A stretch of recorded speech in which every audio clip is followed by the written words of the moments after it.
Hello and welcome to your channel for creative studies.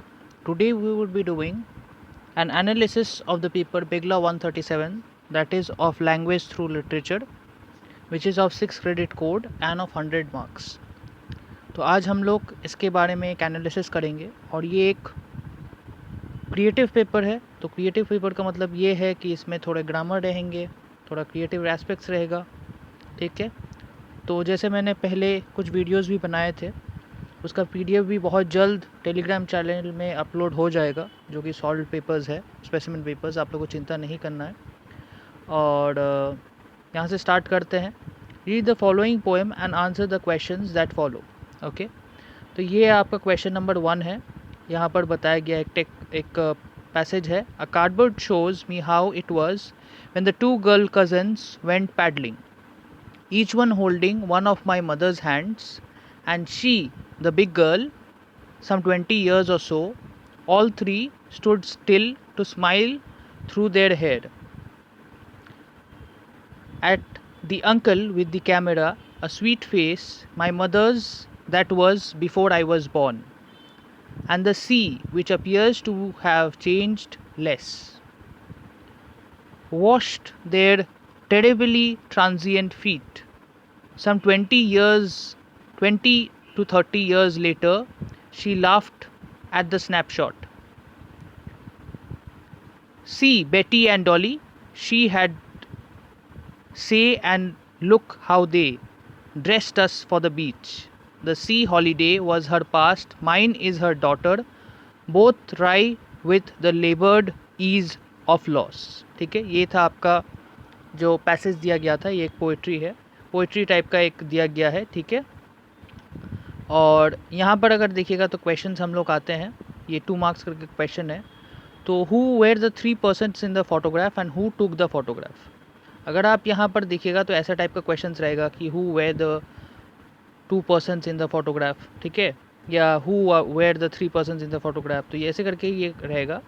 तो अगर आप देखिएगा फोटोग्राफ में, अगर आप देखिएगा 3 पर्सन्स है, 2 गर्ल कजन्स है, ठीक है। When the 2 girl cousins went paddling, और मदर 3rd पर्सन है, ठीक है।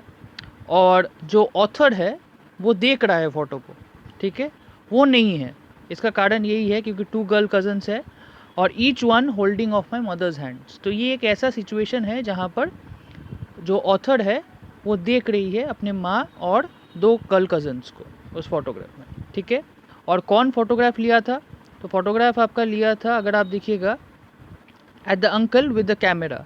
तो सपोजिटली ये अंकल पिक्चर लिए थे, ठीक है। फिर नेक्स्ट क्वेश्चन क्या है? What do you understand by transient feet. अब ट्रांजिएंट फीट इसके बारे में बताया गया है, तो इसका मीनिंग बताना पड़ेगा क्वेश्चन में, ठीक है। और इसका मतलब यही है कि अगर आप देखिएगा, जब पानी के साइड में अगर कोई जाता है, ठीक है, तो वो बेयर फीट दिखता है, तो उसी के बारे में ये बताया जा रहा है, जहाँ पर कोई शूज़ उतना नहीं होता है, ठीक है, जब स्विमिंग में जाते हैं। तो वैसा टाइप का सिचुएशन है। कमेंट ऑन द मूड और एटीट्यूड ऑफ द पोएट, ठीक है। ये एक नॉस्टैल्जिक सिचुएशन है, जब ऑलमोस्ट 20 to 30 ईयर्स लेटर ये फ़ोटोज़ फिर से पिक्स दिखाया गया है। तो एक नॉस्टैल्जिक सिचुएशन है, या बोल सकते हैं बहुत सारा मेमोरीज फ्लैश हुआ है इस समय में। तो बहुत इमोशनल एंड हैप्पी बोल सकते हो कि हैप्पी है, ठीक है। Explain see have changed less. तो ये ऐसा अगर पैसेज अगर रहा तो आपको ये बताना पड़ेगा कि यहाँ पर क्या समझाया गया है। तो sea which appears to have changeless, मतलब जो पानी जो है उसका रंग जैसे होता है, जैसे लिटरेचर का पेपर में हम लोग क्या होता है, सी साल भर साल वो पानी वैसा ही टाइप का है। बट जो एज है, जैसे ऑथर अभी बहुत बड़ा हो चुका है, अभी वो फोटोग्राफ देख रहा है, मदर भी बहुत एज हो चुका है, ठीक है। फिर जो 2 गर्ल कजन्स है वो भी शायद बहुत बड़े हो चुके हैं। तो सी चेंज नहीं हुआ है, उस रेस्पेक्ट में इंसान का एज बहुत बढ़ चुका है, ठीक है, या बहुत दिन गुजर चुके हैं। Suggest an appropriate title. अगर कोई अप्रोप्रिएट टाइटल देगा तो इसी के बारे में आप लिख सकते हो कि memories that has passed by, और life has many memories, that life creates many memories, कुछ भी आप दे सकते हो, ठीक है। उसके बाद नंबर 2 में आता है, right short notes in about 150 words each on any 2 of the following. अब यहाँ पर डेकोरम जो था वो मैंने लास्ट क्लास में जो केस पेपर था उसमें मैंने बता दिया था कि डेकोरम क्या है। डेकोरम का 3 पार्ट होता है, जो कि स्टाइल, क्लैरिटी, प्योरिटी। ठीक है, स्टाइल, क्लैरिटी, प्योरिटी और ऑर्नामेंट। ठीक है, स्टाइल नहीं था उसमें, क्लैरिटी, प्योरिटी और ऑर्नामेंट था, जिसका हम लोग लास्ट गेस्ट पेपर में ही किए थे। Clarity, purity, ornament. ठीक है, और डेकोरम और ये इसका एक डायग्राम बनाया गया था। तो अगर आप जब कर रहे हो तो उसको एक्सप्लेन करना कि डेकोरम, कोई भी डेकोरम होता है उसको डेकोरम, कोई ऑफिस डेकोरम हुआ या कोई भी डेकोरम हुआ तो कैसे करके उसको बिहेव करते हैं या क्या क्या करना पड़ता है उसके बारे में बताना है। उसके बाद आता है होमोनिम। अब from the word itself homonym, ये फर्स्ट ईयर से ही आप लोग किए थे। होमोनिम के बारे में क्या है आप ये बताइएगा। होमो मतलब सेम और निम मतलब नेम। तो होमोनिम तो होमोफोन और होमोग्राफ देख लीजिएगा। होमोनिम का क्या कैसा है, सेम नेम, जैसे आपका बैंक और बैंक। ठीक है, या आपका सेम नेम का अगर होगा, जैसे बैट और बैट। ठीक है, कमेंट सेक्शन में मेरे को कुछ एग्जांपल्स दीजिएगा होमोनिम्स का। ठीक है, और यूफेमिज्म, अंडरस्टेटमेंट। अब इसके बारे में मैं आपको समझाता हूँ, क्योंकि यूफेमिज्म और अंडरस्टेटमेंट आपका बुक में नहीं दिया गया है, तो मैं बहुत जल्द आप लोग को ये चीज़ को समझाता हूँ। वेट। तो अब यहाँ पर आप देख सकते हैं यूफेमिज्म। ठीक है, यूफेमिज्म क्या है? यूफेमिज्म है एन इनडायरेक्ट वर्ड और expression that you use instead of a more direct one when you are talking about something that is unpleasant or embarrassing. ठीक है, the use of such expressions is called euphemism. मतलब pass away is a euphemism for die. तो ऐसा कुछ चीज़ जिसको आप थोड़ा negative है उसको थोड़ा पॉजिटिव वे में उसको या जो एम्बैरेसिंग है उसको आप अच्छे से एक्सप्रेस करने के लिए उसको थोड़ा रिफ्रेम करते हो वर्ड्स को। ठीक है, an indirect word or expression that you use instead of a more direct one when you are talking about something that is unpleasant or embarrassing. The use of such expressions is called euphemism. ठीक है, जैसे for example pass away is a euphemism for die. ठीक है, ये वाला आपका है, ये वाला एक फिगर ऑफ स्पीच है, बट ये बुक में नहीं दिया गया है, तो ये ऐसे करके मैंने गूगल में इसको सर्च करके आप लोगों को दिखा दिया विथ एग्जाम्पल। और नेक्स्ट वाला भी हम लोग आते हैं, अंडरस्टेटमेंट। अब यहाँ पर देख सकते हैं कि understatement is a figure of speech. Understatement is a figure of speech in which a writer और speaker deliberately makes a situation seem less important or serious than it is. Contrast with hyperbole. मतलब hyperbole क्या है, ये भी एक figure of speech है, तो ये जस्ट उसका ऑपोजिट है। और हाइपरबोल हम लोग का फिगर ऑफ स्पीच में हम लोग का क्वेश्चन आया था, तो बहुत सारा फिगर ऑफ स्पीच, ये भी एक फिगर ऑफ स्पीच है, अंडरस्टेटमेंट। ठीक है, गूगल में आपको बहुत सारा डेफिनेशन और एग्जांपल्स मिल जाएगा। ये आपका मेन जो है, कोई चीज़ को छोटा करके दिखाने के लिए जो होता है उसको जानबूझ के उसको छोटा करके दिखाने का अगर बोला जाए तो उसको बोलते हैं understatement. From the word itself आप समझ पा रहे हो कि अंडरस्टेटमेंट मतलब उस चीज़ को छोटा करके दिखाने का। ठीक है, अब हम लोग पेपर में जाते हैं। चलिए, यहाँ पर हम लोग देख सकते हैं कि वॉल्टर वॉन्डर्ड, यहाँ पर क्या है कि यहाँ पर कुछ अब अंडरस्टेटमेंट हो गया है। 3 का क्या है, identify and explain the figure of speech in the following sentences, जो कि 10 मार्क्स का है। और मेरे को यहाँ पर मार्कर लगेगा क्योंकि यहाँ पर कुछ चीज़ मेरे को समझाना है, तो मार्कर जी को लाते हैं। देखिए यहाँ पर क्या है कि Walter W W W W W, ये क्या है, W वर्ड यूज़ किया जा रहा है, तो आप इसको क्या बोलिएगा, ये है एलिट्रेशन। एलिट्रेशन का मतलब ये है कि फर्स्ट जो कॉन्सोनेंट साउंड है वो रिपीटेटिव हो रहा है यहाँ पर, तो इसका ये जो फिगर ऑफ स्पीच है ये है एलिट्रेशन। ठीक है, ये आपका डेफिनेशन में भी है। ठीक है, एलिट्रेशन है ये, और ऐसे करके ही आपका एलिट्रेशन का एग्जाम्पल भी पूछ सकता है, या ऐसे करके भी आपको पूछ सकता है कि what type of figure of speech is this. ठीक है, अब नेक्स्ट वाला अगर आप देखिएगा इसको, चलिए अभी नेक्स्ट वाला हम लोग देखते हैं। ठीक है, I have told you to stop 1000 times. फिर से हम लोग मार्कर लेते हैं। ठीक है, 1000 टाइम्स का मतलब मैंने आपको 1000 दफ़ा बोला है कि ये चीज़ को बंद करो। तो ये एक हाइपरबोल है। जैसे अंडरस्टेटमेंट क्या था कि कोई चीज़ को कमा के दिखाना है, वैसे ही हाइपरबोल क्या है कि बढ़ चढ़ के बोलना। एक इंसान को आप 1000 बार नहीं बोल सकते, उसके बाद ही आप पहले ही आप थक जाओगे या वो चले जाएगा। तो इसीलिए इसको हाइपरबोल फिगर ऑफ स्पीच है। तो ऐसे टाइप का भी चीज़ दे सकता है, ठीक है। तो sometimes you have to spend money to save it, ठीक है। नेक्स्ट वाला जो है ये वाला आपका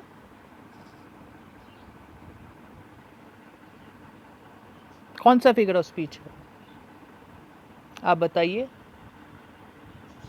sometimes you have to spend money to save it.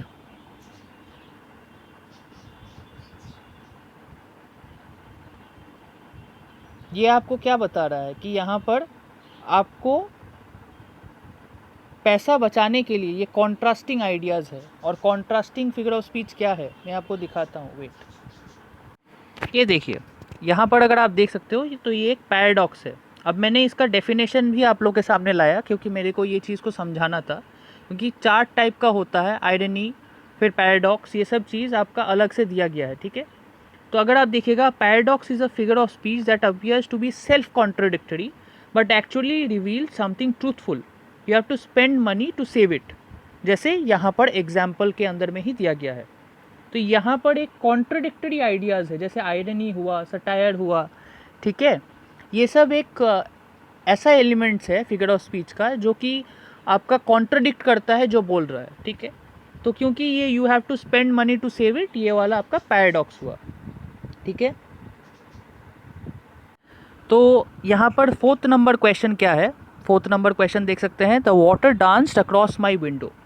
तो वाटर डांस कर रहा है मेरे खिड़की के पास। तो थोड़ा ये आपका फ़नी टाइप का लगेगा, बट अगर आप देखोगे क्या डांस करता है, ज़्यादातर इंसान डांस करते हैं। तो ये चीज़ को आपको समझना पड़ेगा कि ये एक पर्सोनिफिकेशन है। मतलब वाटर जैसे डांस मतलब एक ह्यूमन एस्पेक्ट्स है, पर्सोनिफाई किया गया है। लास्ट वीडियो में भी मैंने ये बताया था कि पर्सोनिफाई मतलब पर्सन को, ह्यूमन एस्पेक्ट्स को एक एब्स्ट्रैक्ट थिंग या नॉन लिविंग थिंग में दिया जाता है। तो ये पर्सोनिफिकेशन है, तो इसीलिए ये फिगर ऑफ स्पीच पर्सोनिफिकेशन है, ठीक है। जो कि वाटर डांस कर रहा, तो एक पर्सोनिफाइड चीज़ हुआ, ठीक है। तो 5th नंबर हुआ that story is music to my ears. Music to my ears. अब म्यूज़िक गाना एक वो जो कहानी है वो गाना का तरह है मेरे कानों में, ऐसा टाइप का कुछ है। तो अगर आप देखोगे तो ये मेटाफर है। ये मेटाफर क्यों है? म्यूज़िक को यहाँ पर एक चीज़ को, स्टोरी को म्यूज़िक के साथ रेफ़र किया गया है। दोनों अलग अलग एस्पेक्ट्स है और यहाँ पर कनेक्शन क्या है, इसका अगर आप बोल सकते हो कि रिलेट किया जा रहा है या कंपैरिजन किया जा रहा है, तो इसको आप मेटाफर होगा ये फिगर ऑफ स्पीच, ठीक है। अब यहाँ पर जल्दी से हम लोग करते हैं, इसमें टाइम नहीं लगेगा। Fill in the blanks with suitable prepositions, क्योंकि ये एक प्रीपोजिशंस के ऊपर में है। तो चलते हैं, जल्दी करते हैं इसको। Number 1, I was amazed dash from her. आप जब सेंटेंस करते हो आपके पास टाइम रहेगा, आपको सेंटेंस कॉपी नहीं करना पड़ेगा ये सब चीज़ के लिए। तो आप ये पढ़ के एक बार बोल लीजिएगा तो फिर हो जाएगा। ये प्रैक्टिस करने में इसका बेस्ट चीज़ है कि आप सारा चीज़ को यूज़ करना सीखें। आप इसको बोलते हुए आप मन ही मन बोल के उसको कर सकते हैं। I was amazed from her brilliant performance. They appealed for us या to us, they appeal to us for help, ठीक है। They appeal to us for help. अगर आप सुन के उसको कीजिएगा तो आप खुद ही चेक कर पाइएगा कि ये सही है कि गलत। अगर आपको लगता है कि कोई अदर आंसर है तो आप कमेंट बॉक्स में भी कमेंट कर सकते हैं। I can sincerely appreciate the comments as well because this is grammar and nobody is 100% correct, ठीक है। तो मैं बहुत अच्छे से कोशिश कर रहा हूँ कि आप लोग ये चीज़ को समझे और इसको प्रैक्टिस कीजिए, ठीक है। मैं और भी शायद अगर पेपर्स हो तो मैं ज़रूर लाऊंगा ताकि आप लोग इस चीज़ को प्रैक्टिस कर सकते हो या कमेंट बॉक्स में लिख सकते हो। I don't think we can bank with him this time, ठीक है। Bank with him this time. Please bear dash me until I finish this work. तो please bear with me until I finish this work. तो अगर पहले वाला देखिए, I don't think we can bank on भी हो सकता है, बैंक ऑन हो सकता है, क्योंकि I don't think we can bank on him this time, bank with him नहीं होगा ये, वो क्योंकि नेक्स्ट वाला बियर्ड विथ है, तो ये बैंक ऑन होगा। I don't think we can bank on him this time. तो ऐसे करके आप इसको, अगर गलत हो भी तो आप इसको रीड करके आप कर सकते हो। तो मैं एक एग्जाम्पल दिया, please bear with me until I finish this work, we want the best candidate to be appointed for this post. ठीक है, फिर एट दिस पोस्ट भी हो सकता है। अब आप बताइए कि कौन सा सही होगा, क्योंकि मैं तो बहुत सारा चीज़ ऐसे ही सोचता हूँ, क्योंकि सोचते सोचते ही आप ये चीज़ को करेक्ट कर सकते हैं। जो आपका अच्छा वो चीज़ को सिग्निफाई करेगा तो ये चीज़ होगा। तो आप कमेंट में अगर बताइएगा कि कौन सा मेरा राइट है और कौन सा रॉन्ग है। He will always remain grateful, ठीक है, he will always remain grateful towards his teachers भी हो सकता है, या टू हिज टीचर्स भी हो सकता है। तो कौन सा सही होगा? तो मेरे को तो लगता है he will always remain grateful to his teachers. ठीक है, food was rationed after the war. ठीक है, आफ्टर द वॉर, वॉर ख़त्म होने के बाद ही फूड रैशन किया जाता है। ठीक है, ही डिवाइडेड हिज प्रॉपर्टी, दो चीज़ हो सकता है, among two sons, between two sons. अब बिटवीन और अमंग में क्या है ये चीज़ आपको देखना पड़ेगा, क्योंकि ये एक बंटवारा हो रहा है। ठीक है, तो he divided his property among two sons. ठीक है, अगर ये गलत होगा तो आप मेरे को बता सकते हैं, अमंग या बिटवीन में से दोनों कंपैरिजन है, तो ज़्यादा जो उसमें सही उसका मीनिंग रहेगा वही वाला आपका बैठेगा। He divided his property among his two sons, या बिटवीन हिज टू सन्स। अगर हिज तो नहीं है तो अमंग टू सन्स हो सकता है। ठीक है, या बिटवीन टू सन्स भी हो सकता है, क्योंकि बहुत क्लोज है।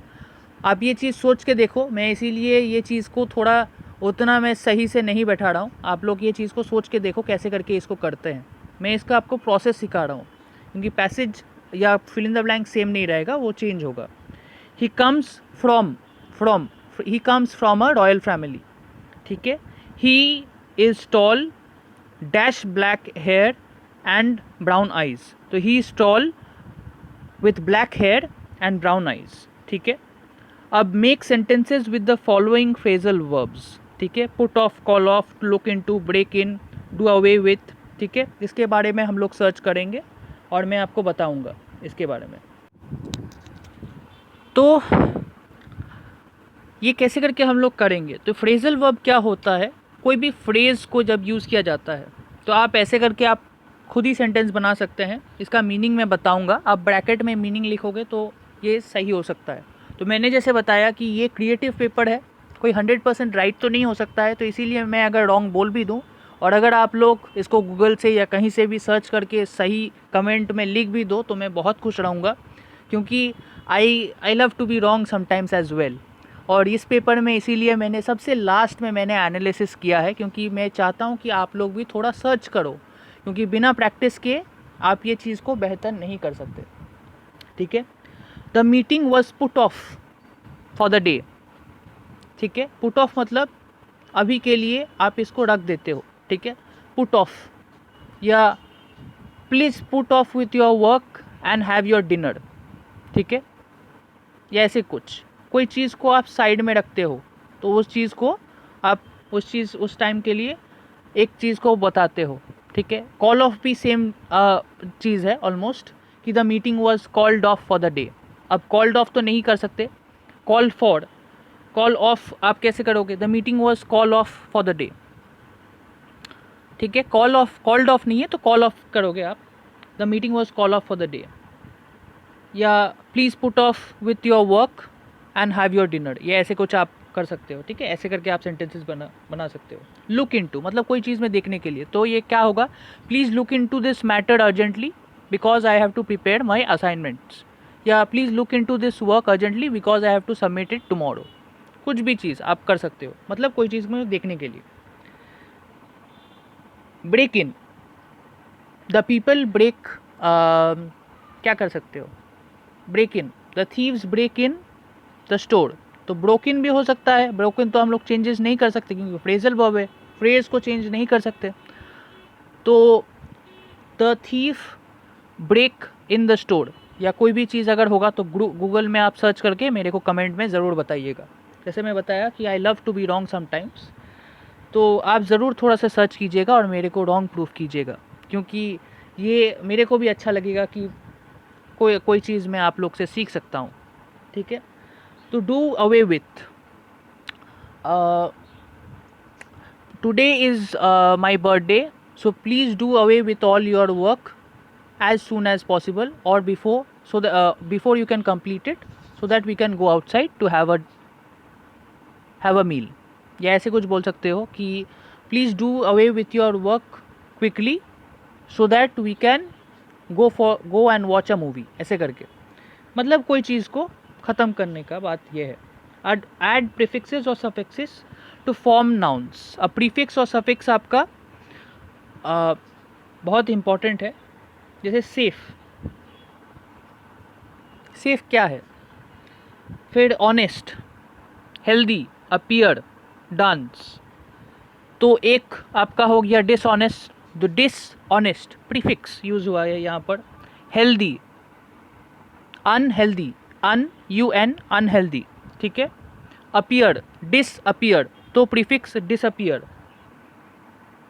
अनसेफ, अनसेफ वर्ड में देखिएगा अनसेफ, ऐसे करके आप सोच के ना ये वर्ड को बना सकते हैं, बहुत इजी है ये चीज़। डांस, अब डांस में क्या हो सकता है, एडवर्ब मत बैठा दीजिएगा, डांसफुल या ऐसे कुछ मत कीजिएगा, डांसी या ऐसा कुछ नहीं यूज़ करना है, ठीक है। तो ये चीज़ को समझना पड़ेगा कि एक वर्ड को आप फ्रेम कर रहे हो, ठीक है। तो ये आपका टास्क रहेगा कि डांस क्या होगा, क्योंकि जैसे मैं बताया कुछ चीज़ मेरे को भी पता नहीं होता है, मेरे को भी गूगल में सर्च करना पड़ता है, ऐसा नहीं है। आप कोई चीज़ को अगर नहीं जानते हो तो आप उस चीज़ को खोजो। मेरा मेन पर्सपेक्टिव यही है कि सारा चीज़ कोई इंसान नहीं जान सकता है, ठीक है। ये आपका इंटरेस्ट है जो ये पेपर को आपको ज़्यादा मार्क्स दे सकता है। My meaning to make you all understand is that you have to search for things, when you look for things you will get more than you can expect. तो डांस के बारे में आप कमेंट बॉक्स में search करके बताइएगा। अगर मेरे को कोई आंसर्स नहीं मिलेगा तो मैं खुद आपको बता दूंगा, ठीक है। Fill in the blanks with suitable articles. अब इसका पैराग्राफ आपको कॉपी करना है। अगर आपका ऐसा टाइप का आर्टिकल्स टाइप का पैराग्राफ रहा, प्रपोजिशंस हुआ तो 1 2 3 4 करके आप खाली डायरेक्ट आंसर भी लिख सकते हो, ताकि आप दूसरा जो कोई भी चीज़ है उसको आप समझाने की कोशिश कर रहे हो तो वो चीज़ को आप जल्दी में आप, या एक्सप्लेनेशन आप कर रहे हो, फिगर ऑफ स्पीच कर रहे हो, तो उसके लिए आप टाइम दे सको। तो इसके लिए आपको सेंटेंस कॉपी करना पड़ेगा। The man in dash, the man in man एक प्लूरल टाइप का है, सिंगुलर वर्ड नहीं है, तो ये द ही होगा, ठीक है। The man in a black worn out coat hobbled across the street and stood in front of an open door. ओ है तो AEIOU, from which presently a gentle old lady came out, ठीक है। ये solve हो गया, बहुत जल्दी हो गया ये वाला। फिर करेक्ट द फॉलोइंग सेंटेंसेस। ये वाला चीज़ और फ्रेजल वर्ब्स में बहुत जन को ये समझ में नहीं आता है, इसीलिए मैंने बताया कि आप फ्रेजल वर्ब्स को ज़रूर खोज के रखिएगा, क्योंकि ये सब A एंड D तो शायद ज़्यादातर इंसान को पता हो ही जाता है, वो कर लेते हैं। फ्रेजल वर्ब्स, फिर फॉलोइंग सेंटेंसेस, ये सारा चीज़ लोग छोड़ देते हैं। आप कोशिश करो। द फूड इज़ इनडिलायबल, तो ये फूड इज़ इनडिलायबल के जगह में ये फूड इज़ इनएडिबल, ठीक है, इनएडिबल। His performance was best than the others, तो his performance was better than the others। better ये कंपैरेटिव डिग्री है, जो कि अगर कंपैरेटिव, सुपरलेटिव ये सब चीज़ देखोगे तो ये कंपैरेटिव डिग्री है। Better, best, good, better, best, ये सब चीज़ के ऊपर में है। His performance was better than others, क्योंकि ये कंपैरिजन किया जा रहा है। She solve the problem before the others even understood it, तो she solve the problem before the others could even understand it. या ये चीज़ यहाँ पर तो ऐड नहीं कर सकते, इसके खाली फॉर्म को ही चेंज करना पड़ेगा। तो she solve the problem before the others even understood it. तो ये वाला भी आपका टास्क रहेगा। अगर आप खोज सकते हो तो इसको खोजिए, और अगर नहीं खोज पाइएगा तो मैं ही आंसर खोज दूंगा, क्योंकि मैं चाहता हूँ कि आप गूगल से हेल्प लो या कहीं से भी हेल्प लो। मेन चीज़ है आप खोजो एक चीज़ को, क्योंकि सारा चीज़ अगर मैं बता ही दिया, ये आंसर की नहीं है, ये आपको प्रोसेस है कैसे करके आप इस चीज़ को सर्च करते हो। ताकि आप प्रैक्टिस करके जाओ, आपको पता हो कि आपका कैसा टाइप का क्वेश्चन आ सकता है। सारा चीज़ तो आप याद नहीं कर सकते, आपको प्रैक्टिस करना है कि ऐसा टाइप का कर सकते हैं हम लोग, ठीक है। तो the manager sued his subordinate for deformation. अब डिफॉर्मेशन बोल के तो कोई वर्ड नहीं होता, ये डिस इन्फॉर्मेशन होगा, ठीक है।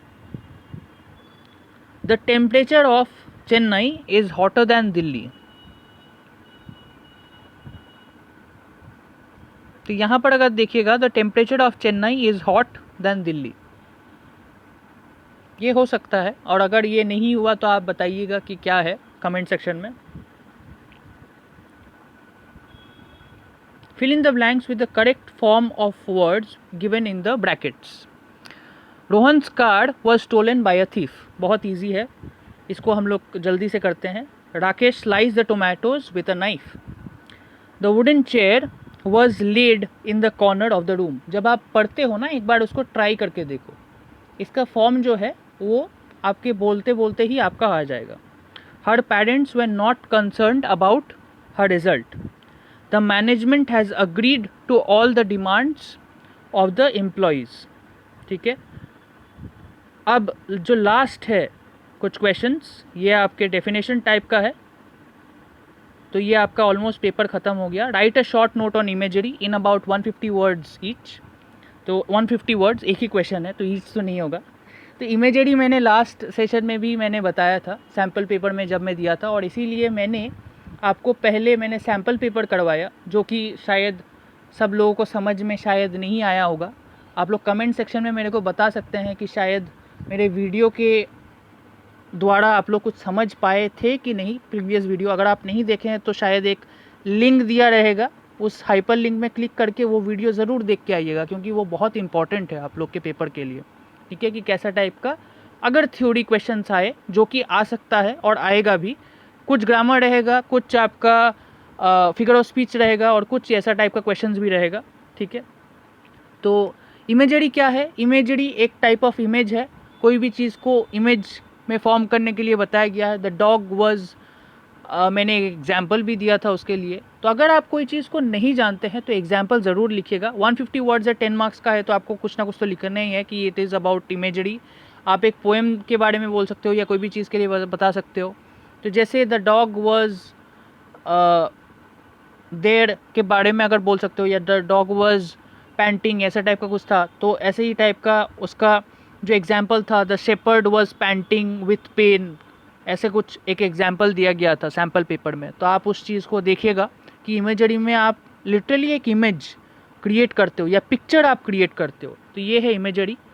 Define the following suitable examples, ठीक है। सिंबल क्या है? सिंबल जैसे मैंने बताया था, मैथमेटिकल सिंबल, साइंटिफिक सिंबल, बहुत सारा सिंबल्स है, प्लस माइनस, वो सब चीज़, मैथमेटिकल सिंबल, ये सब चीज़ था। मेटाफर आपका जैसे मैंने बताया, एज और लाइक जिसमें नहीं यूज़ होता है, जैसे मेटाफर हम लोग खुद ही देखें, ठीक है।